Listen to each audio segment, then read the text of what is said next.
أعوذ بالله من الشيطان الرجيم بسم الله الرحمن الرحيم شروع کوم پنوم د الله چې بخون کې مهربان دی کوم خلکو چې کفر وکړو او د الله د لارې نه خلق منی کړل نو الله داوی عملونه ضایع کړل او کوم خلکو چې ایمان راوړو او نیک عمل وکړو او هغه سيزي اومنو کم چې په محمد صلی الله علیه وسلم باندې نازل شوه دی او هغه سراسر حق دی داوی د رب د طرفنا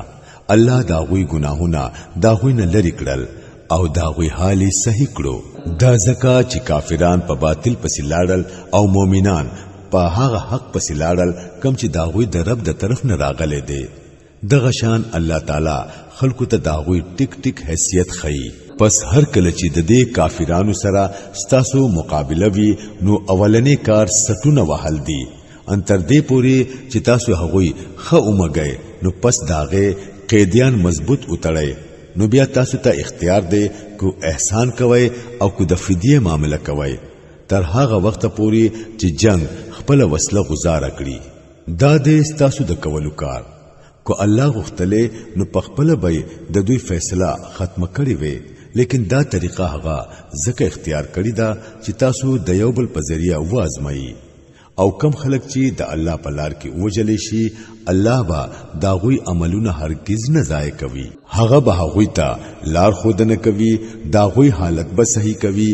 او هغوی با هغه جنت ته داخلوي چې د کوم نه هغوی خبردار کړی دي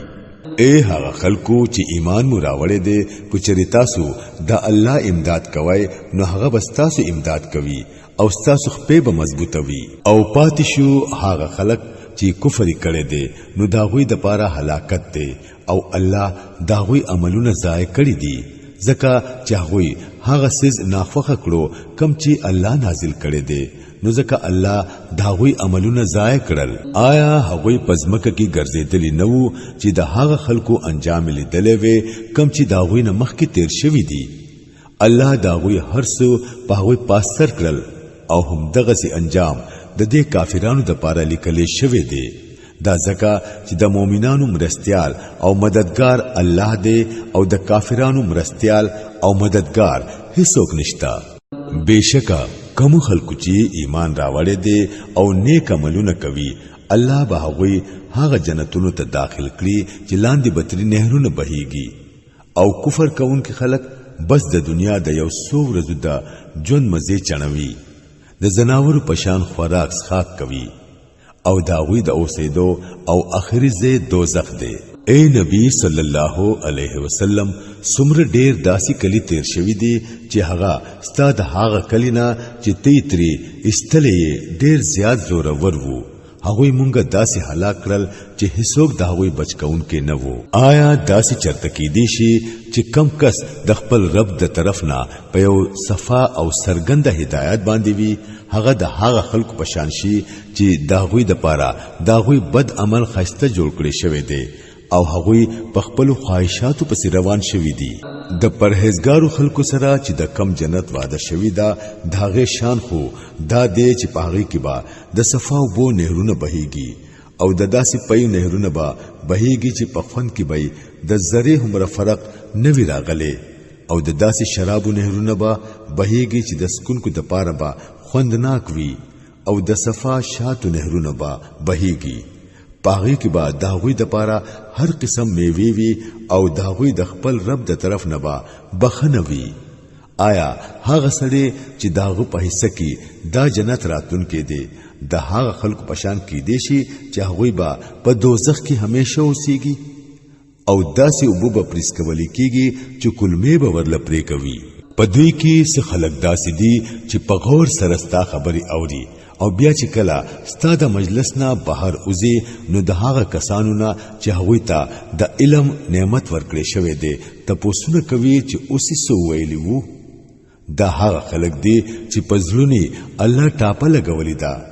او دوی په خپل خواهشاتو پسې روان شوي دي پاتې شو هغه خلک چې هغوی په سمه لار روان دي الله هغوی ته نور زیات هدایت کوي او هغوی ته د هغوی د حصې تقوا ورکوي نو آیا دا خلک بس د قیامت په انتظار دي چې ناڅاپه پری راشي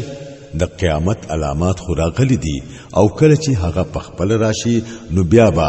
د دوی د پاره د نصیحت قبلولو موقع چرته وي نو اے نبی صلی الله علیه وسلم خپو هشا چې د الله نه سیوا بل څوک د عبادت مستحق نشته او معافی غواړه د خپل قصور د پاره هم او د مؤمنانو سړو او خزو د پاره هم الله تعالی ته ستاسو منډي ترډي هم معلوم دي او ستاسو د استوګنی د زینو نه هم خبر ده کوم خلکو چې ایمان راوړې دي هغوی با ویل چې یو داسې صورت ولی نه نازلېږي چې پاغي کې د جنگ حکم وشي خو چې کله یو محکم صورت نازل کړي شو چې پاغي کې د جنگ ذکر وو نو تا اولیدل چې د کوم خلکو په زړونو کې مرز وو هغه ته داسې ګوري لکه څنګه چې پچا مرګ را خور شوی وي افسوس د هغه په حال باندې د هغه په جبا د اطاعت اقرار او خې خبرې دي خو چې هر کله قطعی حکم وکړي شو او په هغه وخت کې هغه د الله سره په خپل وعده کې رښتینی ثابت شوی وي نو دا غوي د پاره با خوا آیا استادونه سیوا د دینه سبله توقع کې دي شي چې کو چریتاسو مخواړو نو پزمکه کې با بیا فساد را پورته کوي او په خپلو کې با دیوبل په مړې چاړه راکاږي دا هغه خلک دي چې الله پرې لعنت وکړو او وړاندې کانی کړل آیا د خلکو په قران غور اونکړو یا زړونو ته تالی لګېدلې دي حقیقت دا ده چې څوک د هدایت واضح کېدو نه رستو داغه نه پشاشول نو داغوی د پاره شیطان دا لاره اسانه کړی دا او د دروغو امیدونو سلسله داغوی د پاره اوګد کړی دا په دې وجہ هغوی هغه خلکو ته چې د خدای دین خوښ نه وو ویل چې په ځینو معاملاتو کې با مونږ ستاسو منو الله د هغوی په دې پټو خبرو خپو هده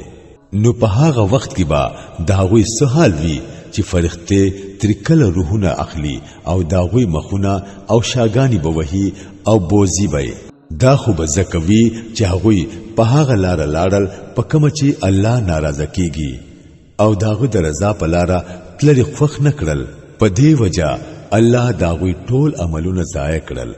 آیا هغه خلک چې پزړونو کې مرض پروت دي دا ګمان کوي چې الله با داغوی د زړونو خرابتیا نه را برسېره کوي کومنګ وغواړو نو مونږ به درته مخامخ اوخیو او تو به د مخونو نه او پیژنې او د خبرو د طرز نه خو به خامخا او پیژنې الله تاسو د ټولو د عملونو نه خبر دی مونږ به ضرور تاسو په ازمیخت کې اچو چې تاسو د حالاتو جاج واخلو او وګورو چې په تاسو کې مجاهدین او مضبوط ودریدون کې څوک دي بشکا کوم خلکو چې کفر وکړو او د الله د لارې نه خلق منع کړل او د رسول سره جګړه وکړه رستو د دینه چې هغه ته نیغلار واضح شوی و په حقیقت کې هغه د الله هیڅ نقصان هم نشي کولای بلکې الله وا داوی ټول عملونه برباد کړي اے هغه خلکو چې ایمان مراوړې دي تاسو د الله حکمونه منئ او د رسول خبره منئ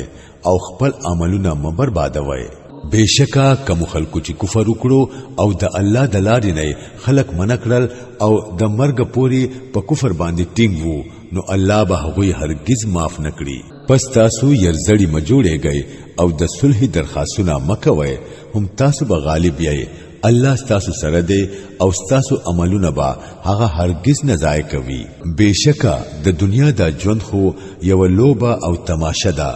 کو تاسو ایمان راوړو او د تقوا په لار روان شوي نو الله به ستاسو اجر تاسو لا درکړي او ستاسو مال به ستاسو نه نغواړي کچري هغه ستاسو مالونه ستاسو نه اوغواړي او سراسر ټول مال درنه اوغواړي نو تاسو به شومتیا وکړئ او هغه به تاسو ایبونه را سرګند کړي ګورئ تاسو ته بلنه درکړي کیږي چې د الله په لار کې مال خرج کړئ نو پتا سو کې څو خلق دي چې شومتیا کوي حالکه څوک چې شومتیا کوي هغه په حقیقت کې د خپل ځان سره شومتیا کوي الله خو غني دی او تاسو هغه ته محتاج یې کو تاسو مخواړو نو الله بس تاسو په ځای یو بل قوم راولي او هغوی با ستاسو پشان نوي